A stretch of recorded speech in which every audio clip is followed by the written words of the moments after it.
transcribe as well. Okay, so welcome. I think we're going to have some more join because we did have quite a lot of yeses. Yeah, here we go. Here's a few more joining. But I'm going to record this for everyone who can attend, who's hopefully out enjoying the lovely weather instead.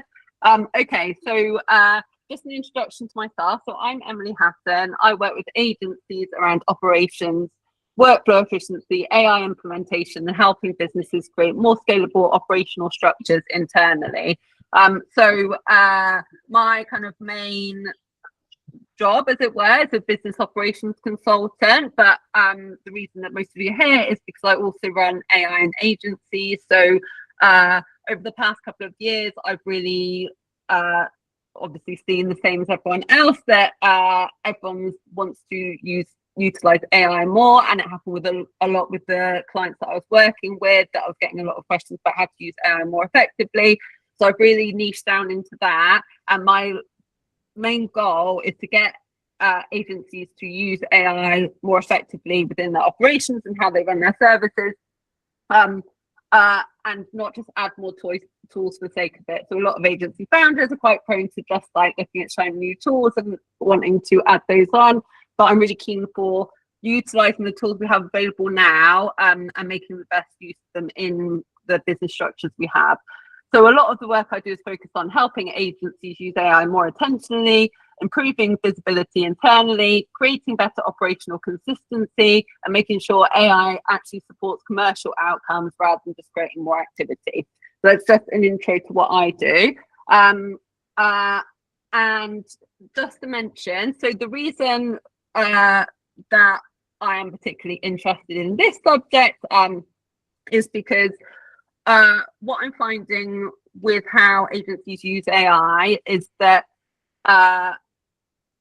I can give a lot of advice on how they can use AI, and I can work with teams on how to do it. But I've also noticed that people just want some stuff done for them as well. So I've also created products specifically designed to help agencies use AI more effectively in practice. And one of the first areas across business I'm looking at doing that across is like lead gen and outreach. So I've created a product called Pipeline Control, which is to help with the outbound process, and that's why particularly I'm interested in this area at the moment. So that's why I've invited the lovely Ryan along to talk to me. So Ryan, would you like to do a bit of an intro to yourself, please? Thanks, Emily. And firstly, thanks very much for having me today. Really appreciate you having me here, and it's always nice to chat, and really interested in the topic too. My background is agencies, consultancies. Have been playing this wonderful game for about 24 years now, so certainly been around the block probably more times than I care to count. Always been revenue responsible, so I've always been like front of house, whether it's net new business, account development, dealing with marketing, but ultimately everything that I've always been responsible for has been revenue generation in any shape or form. And yes, of course, the dreaded S word, being sales, sits inside of that. Can be seen as a bit of a dirty word, but if done right, it's certainly not. I have founded, I've sold 2 businesses along the way. Friday Solved is my 3rd business. Friday Solved is here to solve sales, very simply.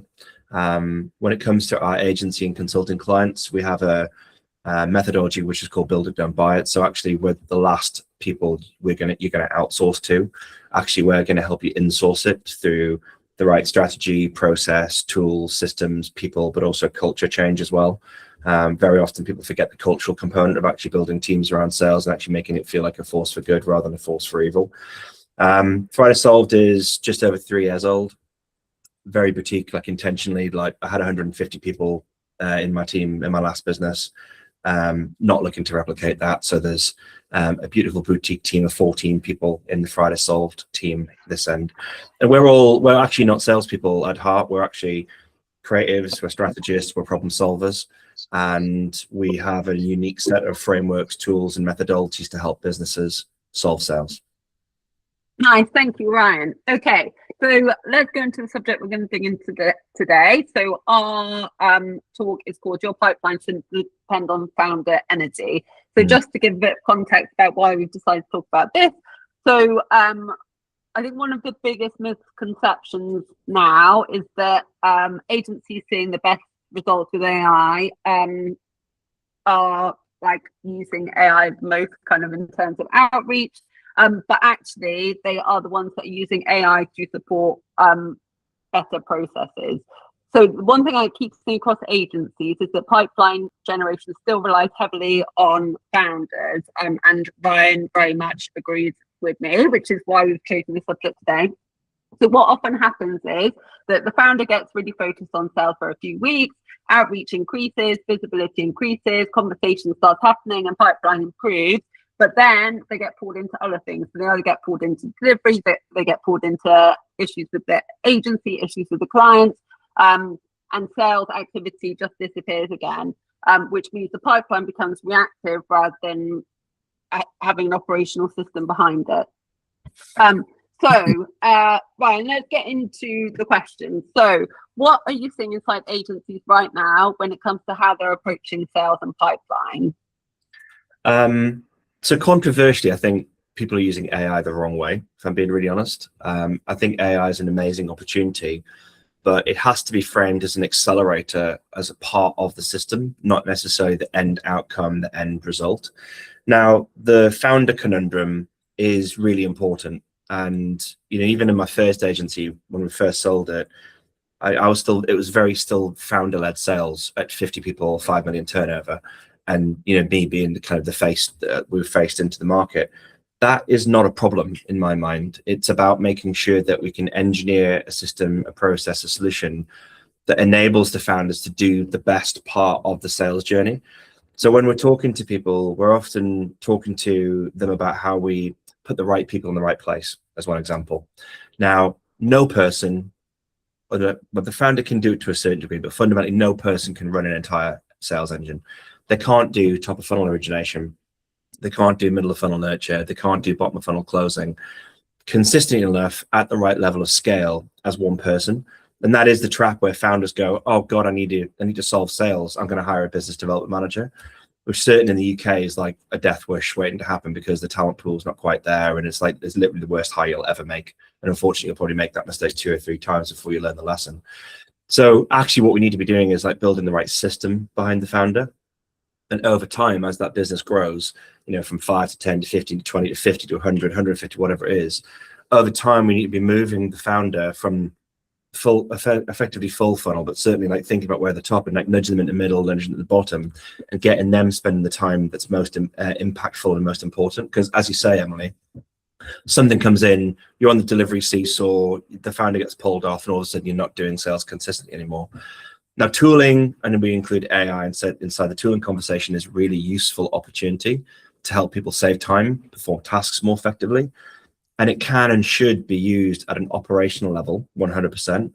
My kind of nervousness when it comes to AI is like people try and use it too much and to try and do too much, and the humanity kind of gets pulled out of it.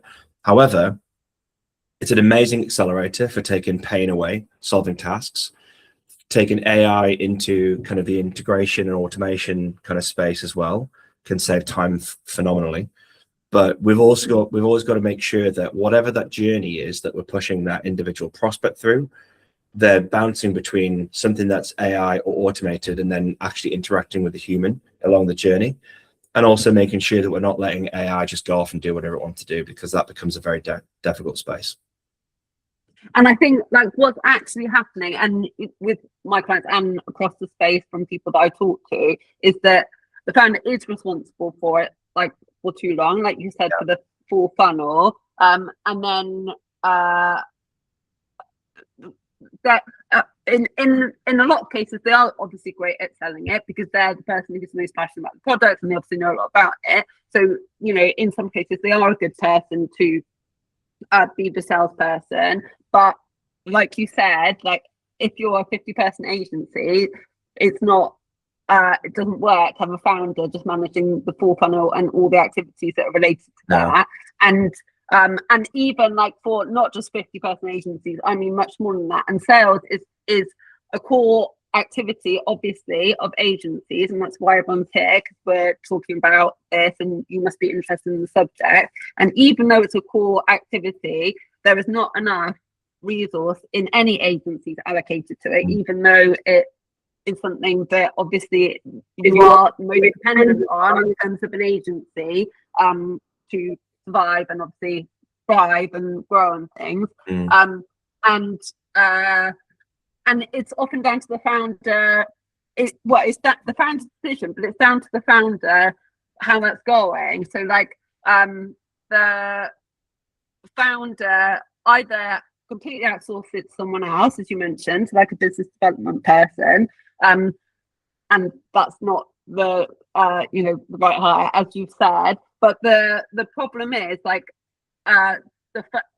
most people here are founders, I think, and you've got so many other things to worry about apart from that only. So this is what I just really want to kind of hammer home, is that it shouldn't depend on your energy. And sales is very draining and requires a lot of effort put into it.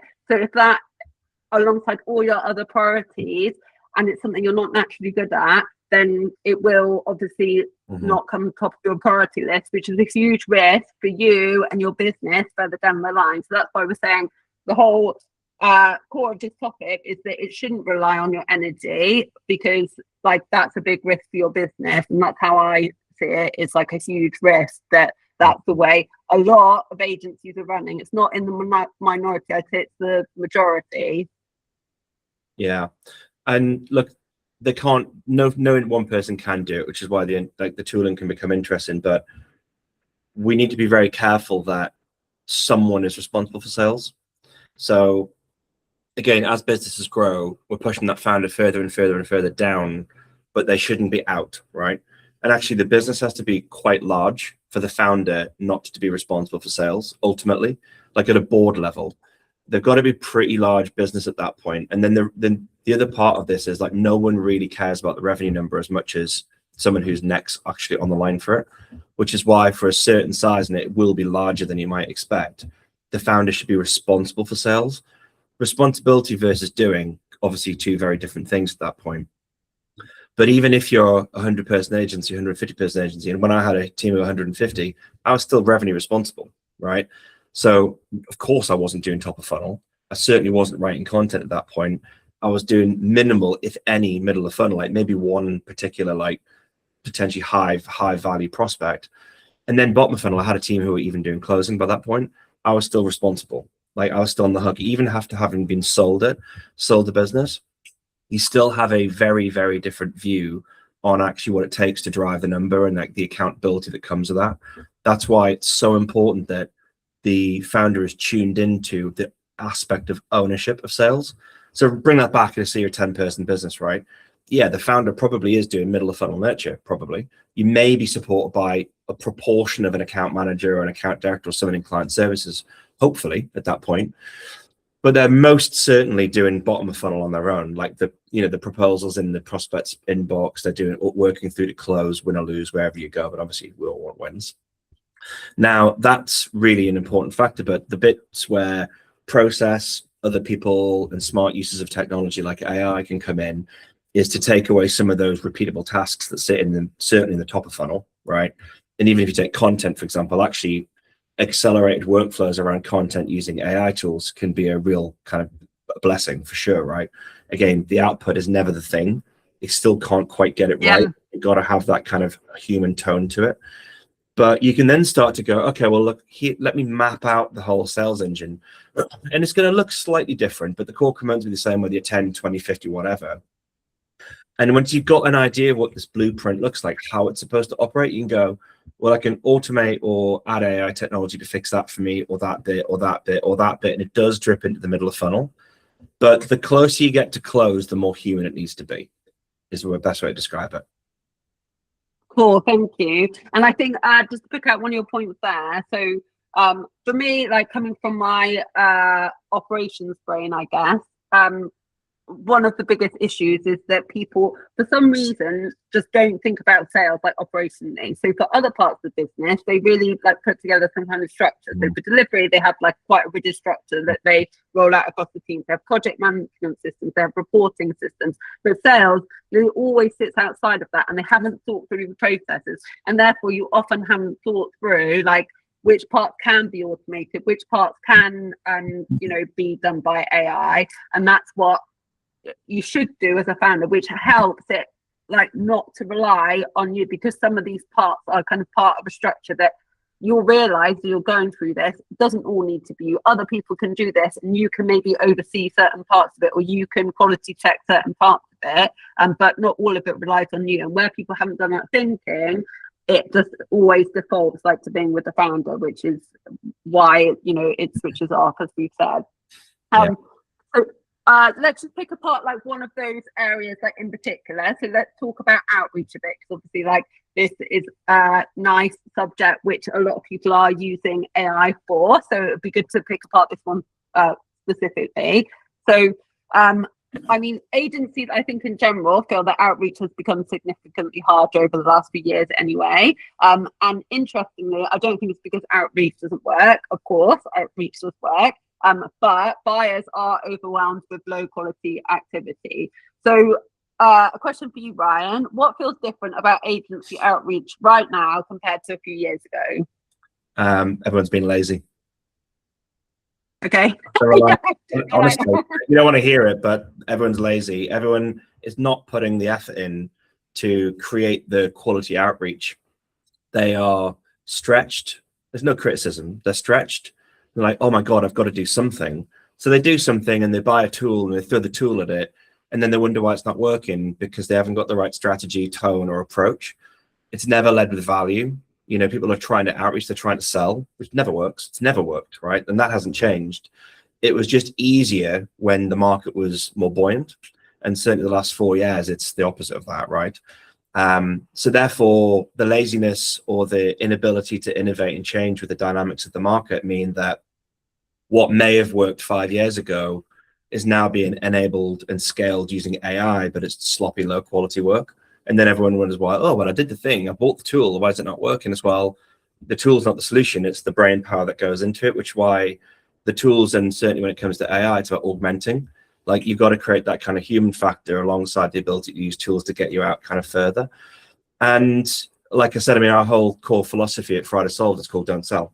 That's why we get phenomenally better results than anyone else in the market, because we have a better philosophy, which turns into strategy, which turns into execution, and that's what gets results. And it's not reliant on the fact that, well, I bought the tool, I'm letting this tool squirt stuff out there. It's actually applying human brain to what's going on and making sure that the quality factors are there.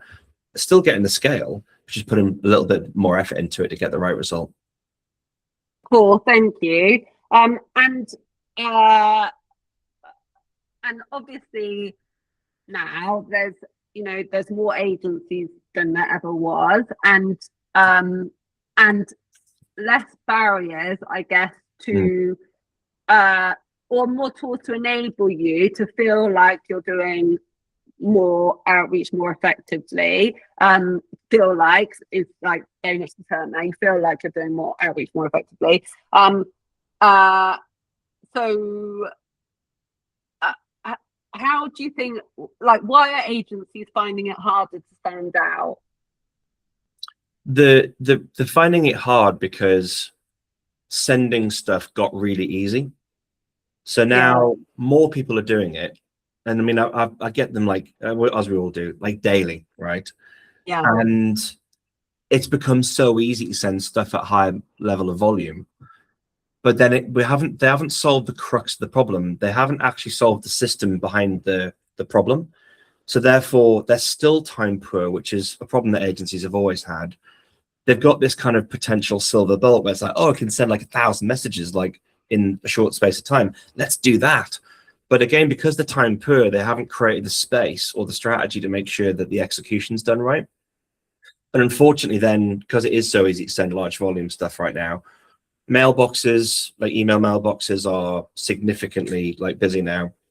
Cold email is not impossible to get working, but it's really difficult to get working right now. And that's changed quite a lot over the last 18 to 24 months, where you could still get some cut through. LinkedIn inboxes are the same, but there's different kind of mechanics where you can start to kind of leverage different notification centers to get the cut through, but there's still a lot of trash in there. And the crux of it is they're relying on AI to write the messages a lot of the time. And if they're not relying on AI, and again, this is not laden with criticism, it's because they're time poor, because they haven't built the system to create time. Yeah. Either it's AI, or it's AI being driven by someone who's young in their career and doesn't really know what they're talking about. No criticism, they're not getting the support that they need by people who do know what they're talking about. And that's what's creating the noise, unfortunately. And that's making everyone go, oh, I don't want to do that. And as soon as you talk about automation in whether it's email or LinkedIn or whatever it is, suddenly it's like, oh God, I don't want to be that person. Well, it's not the tool, it's the stuff that you're putting into it that's the problem. So the quality is just not there. So it's actually really easy to compete in this space if you put the effort in and get the quality, because you cut through straight away. But that's the kind of crux of the challenge, unfortunately. Yeah, exactly. And I think it's not only on math, also what is available is kind of like what feels like personalization on math. So what was probably felt like an advancement in technology, like that you can do these personalized emails and messages like on and send them out to a lot of people. But we've all had them as with our own businesses, and but I don't know, for me it's like even worse. I'd rather have like a flat out cold email, to be honest, like than like this like one that's like halfway in between. But the points about like about outreach and cutting through, I mean, it's about creating relevance, and like AI can always help produce messaging faster, but you still need to like understand who you're talking to, understand timing, understand your positioning, their positioning, the business context, the pain points that you're talking to, and put in your like actual human insight. And the main problem is that people are just outsourcing like that end. The thing that people see, people are like using AI for, so they're using AI to do the endpoint that you're sending to someone, but there's so many other areas in outreach and lead gen that you can use AI to help speed up. That the part that you shouldn't be outsourcing to AI is like the end message. And that's what everyone ends up doing, which is very unfortunate. So Yeah, I mean, if you think about like, rather than kind of dwelling on the negatives, because I can be really negative about AI like all day. Yet we're heavily AI enabled business, right? Significantly, so we're very advanced when that comes when it comes to it. But it's all about the appropriateness. So where I definitely do not want AI writing something that a prospect's going to see, the way that you can use AI in a real positive sense is actually just come away from the cold element of outreach, although it's still applicable. But just bring it ever so slightly into like that kind of upper end and middle funnel just a little bit. Use it as a research tool. Use it as an insights tool. Use it to create triggers that you then go off and deliver a human message from. That's exciting. That's super exciting, because all you're then doing is you're not having to do the legwork. Again, I come back to the point about repetitive tasks. Either repetitive tasks or tasks that need to be done at significant scale that is like, it just takes too much human time to do. But again, think about the workflow, shit in, shit out. But actually, if you put a really good prompt into a really good process that you then get the opportunity to take the insights out and then do something really human with, that becomes super powerful. So as I said, come to the middle of funnel, prospect that might be slightly warm, you've met once, like they're starting to work their way from MQL maybe towards SQL. And all you want to do is create a trigger engine that goes, oh, by the way, Emily posted this, Emily's done this, they put this new thing on their website, Emily popped up in a search result here, whatever the thing is, right? Actually, that's a massively valuable tool, because it's like, okay, what should I do next? And actually, you don't need the AI to do the thing next, actually, because certainly once you start to get in the middle of the funnel, the volume comes down quite significantly. You can then do personalized messages at that point, using the insights in the right way. But it's more about the fact that there's a trigger point rather than the fact that you put a post up about your dog on LinkedIn, whatever it may be. I wouldn't reference it about the dog, but I'd be like, actually, they're already active, so let me just try and catch them at this moment in time. If there was a change in the business, they just want a new client, whatever my insight might be. Maybe you might then trigger that as like, by the way, just saw your post, congratulations on the win. Use that as a more insightful tool rather than trying to get it to solve the entire problem for you. And again, it's like, yeah, exactly. don't be lazy with it. Use it to Yeah, accelerate, but not solve the I whole think problem. like there's like even there's I mean AI is really good at research analysis and like pulling together information that you as a person like might not be able to pull together in that way. So even like taking that a step further, right? Like there can be data points from different areas which AI can like pull in the prompts for you about like triggers. So it could be a trigger from the person to say like this has happened. It could be a trigger about something interesting that's going on somewhere in the world that's related to them. And actually you pulling those two elements together, like you've seen Nikki Natsu on LinkedIn with like a personal post like saying something. So you can feed that in, but you can also feed it, hey, do you know like this is coming out, like this really cool thing. And so like if you actually pull those things together because you have like the right AI prompts and like things like that, you're using AI in the right way to get you amazing insights that will be difficult time-wise for you to pull together personally. So it's providing you the right information to be able to do a really great job in terms of like crafting a good message to send to them. Mm-hmm. Yeah, exactly right. I mean, that's a much more appropriate use of technology. Because again, like, you know, and again, I don't say lazy to be critical, but seeing the tool as the end solution is not the solution to anything. It's about building the workflow. This is why we always come back to like the right process, the right system, supported by the right strategy to make it appropriate for you and your business. Because again, it's like, you know, everyone just goes, well, I bought the tool, you know, and I see there's a lot with HubSpot. And I know that's not necessarily part of the AI agenda, but well, I bought HubSpot. Why is it not helping me deliver better results? Well, you didn't think about how that appropriately fits inside your business. You haven't thought about the sales stages. You haven't thought about the different pipeline views that you need. You haven't thought about the experience and the journey that you want to take the prospect through. But yet we bought HubSpot. Why is it not working for us, kind of thing? And we're seeing it all over again with a variety of different AI components. And, you know, whether it's like an outreach tool, top of funnel tool, they're all kind of building AI into the flows. And there's a maturity curve to consider. The maturity will probably come at some point.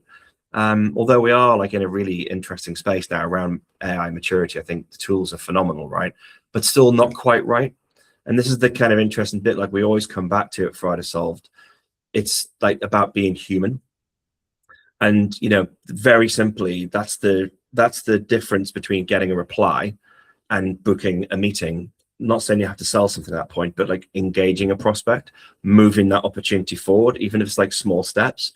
It's either that or you're getting stuck on a block list or you're getting blocked on LinkedIn, right?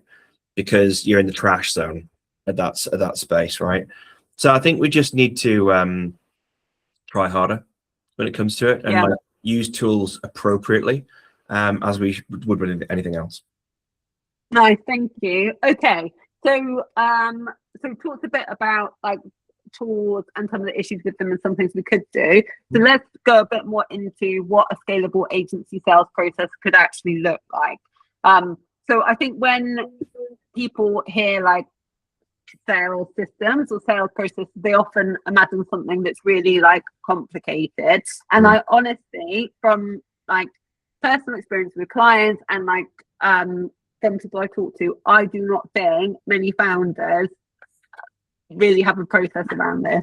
So it would be good to hear from you, Brian, whether that's the case. So what is your experience with agency founders that obviously come to you? And what do you think a good agency sales process actually looks like in practice? So the first thing is, it's like we need to get in a position where we're moving that founder, you know, as rapidly as possible, but it might take months, even years to get them like just to focusing on bottom. The first thing is like the right people in the right place. You can't have a sales engine without people. That doesn't mean that you need to hire loads of people. Like, again, if you take the 10-person business analogy, which I think is always an interesting one, right? Because there's a good tipping point there. You know, top of funnel, you've got someone who's maybe being utilized like 30 to 40% of their average working day, week, month, whatever. And they are doing a series of activities against a specific set of roles and responsibilities. Yeah, they might be wearing more than one hat, but they're very, very clearly defined roles, responsibilities, outcomes. There's a plan that supports it so they know what they're doing. Then in the middle of funnel, again, like take the 10-person analogy, you might have someone who's in client services, so you can borrow maybe 20% of their time to support on middle of funnel nurture. And then you've got the founder who's responsible for writing proposals, sending proposals, closing deals, right? So the architecture starts there. Now you can scale that back over, like if you're a 5-person business as well, you can create a lighter version, but the important note inside that is the clarity, the delineation and definition of the hats that are being worn. Because even if you are a 4 or 5-person business, and the founder may be at that point when all of the hats, it happens, we've seen it before, there's still definition, which is the most important bit. So what they can then start to do, rather than create this kind of crazy ivory tower of a sales engine, is go, I just need to progressively remove one hat at a time. How can I find something to do that hat? How can I get someone to wear that hat, that hat, that hat? And actually, that's a really solid roadmap, right? To go, rather than going, it's like all or nothing. Well, very untrue. It's like usually shades of gray. It's like a progressive journey to go. You start to take responsibilities away from that person. Other people start to join the journey. Of course, underneath that, there needs to be very clearly defined processes for all the intricate processes. Like one intricate process is content production. That's one process of 100 processes. What does it look like? Has it been defined? Because once it's defined, it can be performed more effectively, whether the founder's wearing the hat or someone else. Also, most importantly, if it's been defined, it can be improved. Because again, everyone thinks about this kind of ivory tower. It's like, I'm going to put the thing in, I'm going to buy the box, and then the box is going to be it, and I don't need to worry about it. Wrong. We need to build the system to be optimized, because it's always going to work with different businesses in different ways who are targeting different sectors as well. Once you've got those foundations and the processes and the people and all that kind of stuff, then you can start to think about how you use technology. Not technology first, it's process first. Because you can't just throw a bit of technology in the mix, as we discussed, right? Like what's it doing? Like to what purpose, to what end, how is it being used? Then you apply the idea of technology to solve the intricate problems. And it might be one of those processes, it might be a bundle of processes, whatever it may be, but it's then solving a problem and saving time based on something that you know is working and already operating in your business. That is a far superior way to build a business and build a sales engine off the back of it. Now, you mentioned at the start, like sales, I completely agree with you, Emily. Sales is like the one thing that no one codifies. It's like it's always kind of the child, right? No one cares about sales and marketing. Maybe a bit of marketing, but definitely not sales. Like, so this is my whole point. Like, write the process, understand the system, define how it works. Now that's happening inside your business. And again, that's a very selfish viewpoint, how we want it to work. The bit that everyone always forgets, and again, my previous businesses were based around user experience, service design, customer experience design. In Friday Solve, we had this concept of sales experience. So we're designing a customer experience before they're a customer. So when we build an engine, we're designing this experience that the prospect goes through and goes, oh my God, these guys are amazing, and I haven't even bought them yet. Like that needs to join up to the way that you're working, because it's the way that you're making that prospect feel. If you're not making that prospect feel something, you're back in, all you're doing is like shifting boxes, trying to sell something to someone. No one cares. Agencies, we're delivering an experience. Whether you're PR, whether you're a digital product agency, performance business, like you're delivering outcomes. There's a customer experience, the way that you work with that person. Why are you not doing that sooner? So again, like you got to take into consideration the sales experience of it, because the way that that prospect is going to feel when you work with them, it's not when you do the kickoff meeting, get the PO, whatever it may be. It's that first interaction. And if you haven't then understood how you're going to make them feel before they buy you, why are they going to buy you? They're never going to buy you. So, and again, this is the humanity behind this, right? So tools, AI, cool, really up for it, but not without losing the humanity around it. And I think, I mean, this is, again, me with my like head on, but also it's not only putting the processes in place, but it's like giving people measurements. So it's defining what your goals are for each of these processes and parts that you're parts of sales, and obviously all other areas of business, but if we're talking about sales specifically. So if you can, like what you should be doing is trying to give these like processes to other people, but also to get them to own them, they need to understand like what's the goal with them. So like each process or each kind of outcome needs to have a KPI. So for example, and then you can see like whether it's going well or not and what needs to change with it. And I think each part of the sales process isn't being looked at and defined in enough detail. So there's no point doing like more and more and more content if it's not converting. So you need to have measurements on like, okay, so what do we expect to happen with this content? Like, what is our goal with it? Is it views? Is it people clicking through? And like, you know, like, what's the point? What's our ideal outcome? And then are we achieving that? And then if not, what are we going to do to change it? And if you start to map out the processes, set goals for those processes, and then give people ownership of those goals, and then you as the founder, or you as the person ultimately responsible, should be involved in that goal setting so that you can have an input and you can say, okay, maybe that person isn't the right person to own that, or maybe it's like you know, we need to invest a bit in this area because this is the part that's really causing us a problem. Not sales is this one thing, like, have we made 2 sales this month? There's so many different parts involved in that, and setting goals for each of those different parts and being able to investigate what is working and what not, and what needs improving is like so important. I'm sure you'll agree, Brian, with that. Hopefully. I mean, again, I completely agree with that. You can only measure what you've defined. So if you can't measure anything if it's just inside this kind of weird, like, amorphous black box, right? So the point about putting the process, the system first, means that you can understand it. So yes, you know, you should always be measuring content effectiveness. There's obviously different metrics to be able to kind of get that working. But then it's also like, actually, if you understand what the process looks like, one, you can work out whether it's working, and then is it a process problem or is it an outcome problem? So actually the content was the content any good or not? We don't know. But actually, was the process broken? And we can only do that if we've actually defined the process. You can't optimize, you can't improve quality on anything that isn't defined. But if it is defined properly, you can get down to very granular KPI components. Like if you go back to your original point about outreach, for example, with the right process, it's not a case of I sent 1,000 emails, I booked 10 meetings. Actually, there's probably like 6, 7, 8, or 9 different KPI sets if you have the right process. And you can start to work out where the drop-off point was, but on an individual campaign rather than a massive campaign. So that granularity in the KPI side of things is super important. And again, it comes back to this concept of the job's never done. Like a sales engine, whether it's a value proposition, whether it's your outreach, whether it's your content, it's a living system. Like it's never done, right? You have versions of it, but you should never be satisfied with that version, because it's always like, how can we improve, tweak? There's like micro optimizations. And like you say, without clarity, you can't optimize, you can't improve. Yeah, exactly. So if you like, everyone on this call and everyone watching the recording, like, I would fully recommend spending some time sitting down, mapping out your process, and like mapping out some KPIs from that, because it's the first step to being able to look at what to do next and how. Like, that is the first thing that you can do.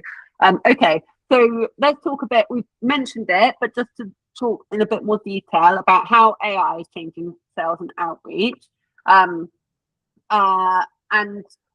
what I want to dig into. So I think we talked a bit about like the problems with AI. So let's talk a bit more about like, where are the most useful applications of AI? So where could people on this call actually use AI in their sales processes? They're what I classify as like background processes. So list building, list optimization, cleaning, insights gathering, trigger monitoring, you know, from a demand generation perspective, like top of funnel outreach, like they're really useful triggers. Trying to make sure we can find those behaviors and reminders as well. Like I've just kind of started trialing a tool called Dex. And actually the AI inside that's actually quite interesting, because it's now plugged into everything that I do, and it's starting to kind of just prompt me more, which again, like, because we're all busy, right, we forget stuff. Like no matter how good the system is, like there's always this kind of gray area, you forget stuff, right? So using it as like a second brain to like help you remember stuff, do big chunky like repeatable processes, phenomenal. I am a believer that you can create good content using AI. It's an accelerator. You do have to invest a lot of time putting the right information in and like teaching it, training it, creating the right prompt, or depending what your input mechanism is, because there's a few different ways of managing that. Treating it like an accelerator in the middle works.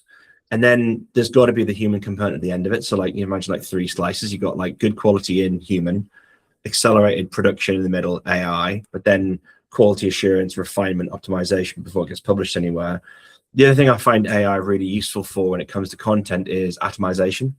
Actually, once you've got the thing, it's actually really good at then going, well, you can slice it up this way, this way, this way, this way. Yeah.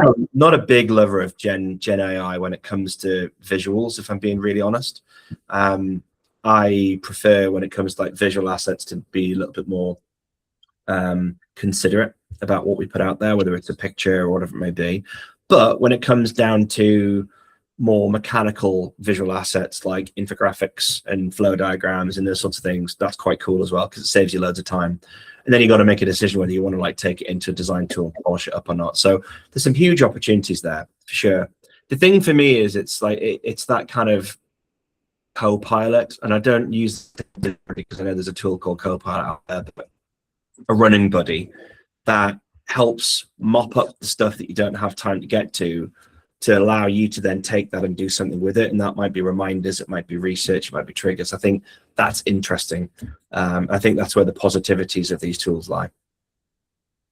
Yeah, and I think I mean how I didn't say it too much anymore, but how I used to talk about AI was a bit like thinking a bit like, you know, as an assistant, which it is in a lot of ways. It's like an assistant is much better the more effort you put into it. So the more that you train and the more detail you give and the better your briefs are and the better your input like to your assistant, the better the outcome they will be, and also they will improve over time. I mean, it's exactly, it is the same with AI. Like, so with content, for example, like if you spend some time putting together like how you want to brief it, like how you're going to use it to get the outputs you want to, giving feedback on those outputs so that it can learn like how to improve them for next time. The more effort you put into AI, the better the outcome will be, and it will save you time in the long term, but it does require a bit of upfront investment to get that long-term saving. So it is good. It is kind of like a co-pilot. It's kind of like, it's like any assistant. You can't give like a designer a brief saying, hey, can you create me an ad, and like no other information, which is what people actually type into like ChatGPT. They'll be like, hey, can you like write me a LinkedIn post with like no content, and you know, they expect a really good outcome. You can't do that with a person. You can't do it with AI. So the more that you learn how to use the tools that are available, obviously learn from other people, like look at what's going on around you, but it requires, it's like not being lazy, right? Like you can't be lazy with AI, and if you're lazy with AI, you will get bad outputs. If you put some effort into using the tools that we have available now that we didn't have available previously, yes, you might need to put a bit of time in to learn them yourself, as in to learn how we're doing things differently now, but you will get like the gains in terms of the efficiencies over time, but it does require some time from your side at the start. Completely agree. And you know, we are getting much more towards this kind of agentic world, and you know, you look at people, and I personally haven't played much with OpenClaw, but I do have a friend who has it's a brand new consultancy. I think they've been running it for about 12 months now, and don't quote me on the numbers, but they're like a circa 20-person team in 12 months, but there's 4 or I think maybe 5 humans on the team. So what they've actually done is they've taken the time to build these agents, give them names, give them faces, give them their own mobile numbers and emails in certain areas. And you know, go back to the point about a brief for responsibilities hats, right? They've created this very, very clear job that this person turns up for and does.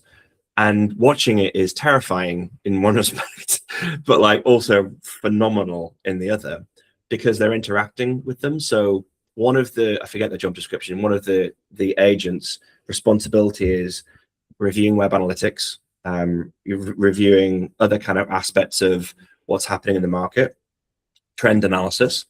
And then periodically, let's just say it's once a week or twice a week, whatever it is, right? They send a recommendations report to their chief of staff, who is an agent, by the way, not a human, and goes, look, I'm thinking about making these changes to the website. This is the rationale. Then the chief of staff goes, yes, no, yes, no, yes, no, approves them. They then go back, they create a brief, they then pass it over to the agent who's a web dev and designer, and then they brief them in, and then they go off and build it, and then they send it back to the chief of staff for approval before they do the go live. And like, I'm like, wow, that's amazing. Now, it falls apart every day.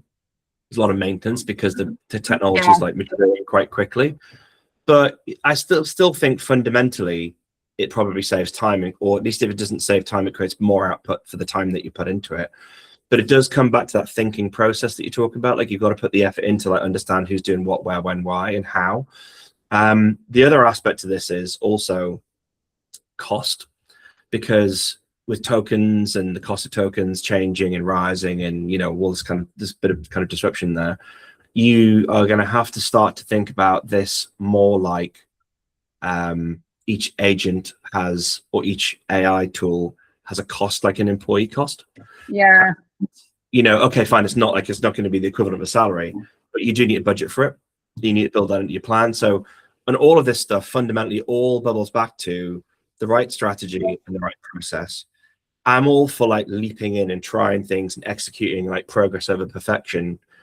But at some point, you've got to have the right strategy, because the execution operation is just, it's never going to get you far enough. So I think it's a very kind of fast-paced, changing environment right now. And like, my point about I'm not like anti-AI by any shape or form, because like we're heavily AI, very mature inside our business, but it's like the appropriateness of it. But I think these agents are going to, I think, by the end of this year, I think the agentic side of things is going to be much more accessible and relevant for businesses at that point.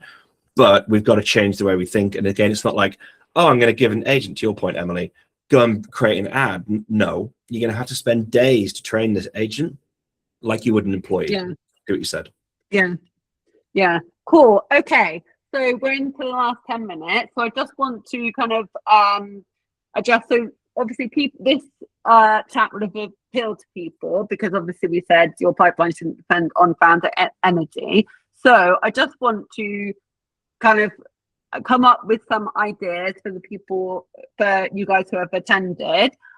So Ryan, what do you think that agencies can realistically improve quickly? If I was talking to anyone going, look, here's the things that you should be doing next to take control over sales, the first thing I would be doing is identifying at a very basic level what's happening top of funnel, what's happening middle of funnel, what's happening at bottom of funnel, because at a very basic level, there are 3 different hats that someone is wearing, maybe more than one, right? And with that kind of very basic, like high level, like high altitude view of your pipeline, it's like, what are we doing? So like, what channels are we using? How are we using them? What's the process to make those effectively as possible? So that's kind of the second thing that we're doing across those kind of 3 major buckets. The next thing I do to help enable founders to do better, create more of a scalable, predictable, sustainable sales engine, is then think about how you can bring humans into the mix. And it doesn't have to be hiring loads of people. Like, that kind of fractionality is really interesting to try and get that working. And then the underlying things, like once you've kind of got an idea of where you are, like that baselining process, now write a strategy to go where you want to go and how you're going to use the existing framework and optimize that to do better and help you hit the strategy off the back of it. And only at that point, think about how you apply technology. And that's where you can start to save time, accelerate processes, accelerate output, scale output, whatever it may be. Like, if there was a cheat sheet, that would be the cheat sheet, like today. And if you needed to go away and do some stuff tomorrow, that's what I'd start with, because all of that's incredibly accessible. You don't need to pay anyone to go and do that. You can look at that from an inside out perspective. And then my only other bit of advice would be, honestly, unless you're like significantly scaled as a business, the founder should nearly always, and there's always a few edge cases, but nearly always be the person who's like ultimately responsible. What's happening top of funnel? What's the direction? Are we on top of middle funnel? Where are we the numbers in the closing and the bottom of funnel? They need that kind of like arm around the top of the engine to make sure like there's a single view, because just because you've got people doing other things, that doesn't mean they own it. Like, the founder's got to ultimately own the revenue. And what do you think is the first thing that if a founder is doing all of it, which I think a lot of founders are, what is the first thing that you think that they should outsource? I don't think they should outsource anything. Is the no, job. Not outsource as in outsource from themselves, from their role, like from yeah. So in-source, but to solve the problem, to kind of take that hat off, would be start at the top and work your way down. So start with the top of funnel, things like LinkedIn demand generation, content production, like the underlying processes and activities to make that stuff work with a bit of like oversight from the founder. Actually, it's surprisingly achievable to get some of those things working, but you need the founder's perspective on this stuff because they've got the best perspective in the business. Unless you start to get to like 20, 30, 40, 50 plus people where you've got some real grown-ups in the business, the founder needs to make sure they're connected to the outputs. So again, like even if it's a person, like we're talking about AI, you need to brief them properly, let them go do something, and there's a quality control process. But I would start with top of funnel, and then start to eat through the funnel. So you get the top of funnel bit working, having in-sourced it and built different processes. Founder moves in to middle of funnel, bottom of funnel. The next thing would be, now let's how we can understand how we can get the founder out of middle of funnel as much, start to move them further down towards the pointier end, the closing end. Cool, thank you. Okay, so I'm just going to kind of wrap up what we're saying here. So the main issue, which is why everyone's kind of here, is because you can see that your pipeline depends on founder energy, and it's a big risk for agencies. And where things are inconsistent, obviously it's a risk for you and for your agency. So even if it doesn't drop off immediately, that drop off will happen at some point if you're not doing these activities consistently. And I have seen it, I'm sure Ryan has seen it like so many times, that happens to agencies. Like when you take the foot off doing these activities, which is the main thing that is keeping your agency running, obviously the revenue coming in, it's a huge risk. So it's something that if you operationalize it and put systems behind it and processes behind these things and map those out, that makes it much easier to understand like how you can actually put these in place consistently. So either it's that you can't manage to do all these things consistently, so you can give them to other people in the agency, or it's if you've got the process mapped out, you can look at how you can use technology to assist with some of those parts of the processes as well. But without having a good understanding of your processes for that, you won't be able to do that. So that should be the good starting point. Has anyone got any quick questions in the last 3 minutes they want to ask? If not, no worries. You can contact myself or Ryan if you've got any questions about this. I'll send up a follow-up after the session. So I'll send some notes. I'll send the recording in case you were half listening. That's totally fine. I'll send the recording in case you want to catch up. And I'll just send some information from myself and Ryan as well. And obviously feel free to get in touch with either of us. Please connect with Ryan on LinkedIn as well if you're not already, and follow his content as well. And he does a really good newsletter. Obviously, Ryan's content is great. So make sure you sign up for that as well. Thank you all so much for taking the time today. I appreciate you. Hopefully you're all out in the sun. That's why your cameras are off. Yes, have a great day and speak soon. Thanks, Thank Emily. you, Ryan, as well. Thank you. Lovely to speak to you. Cheers, then. Bye. Thanks. Bye. Bye.